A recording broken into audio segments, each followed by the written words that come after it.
L'Europe est composée d'États-nations, mais inclut également des nations qui n'ont pas leur État et dont les forces politiques aspirent à l'indépendance. L'Écosse a rejeté l'indépendance en septembre 2014 à 55%, mais un nouveau référendum d'autodétermination pourrait y être organisé après les négociations sur le Brexit.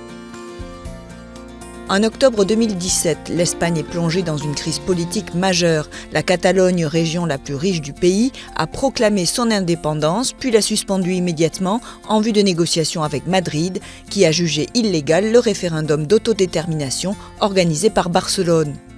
En Italie, quelques jours plus tard, le référendum consultatif soutenu par le parti d'extrême droite de la Ligue du Nord a donné une écrasante majorité aux autonomistes de Lombardie et Vénétie. La nature et l'ampleur de cette autonomie devant être négociées avec Rome, puis validées par le Parlement italien.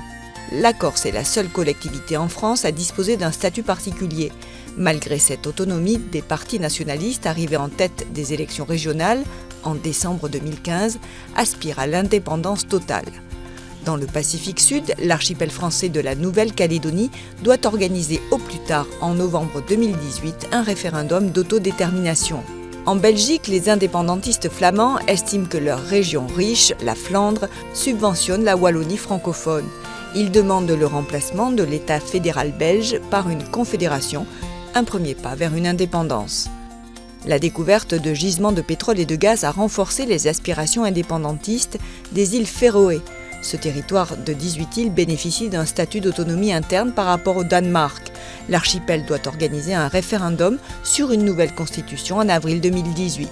Jusqu'à maintenant, aucun territoire de l'Union européenne n'a effectivement déclaré son indépendance.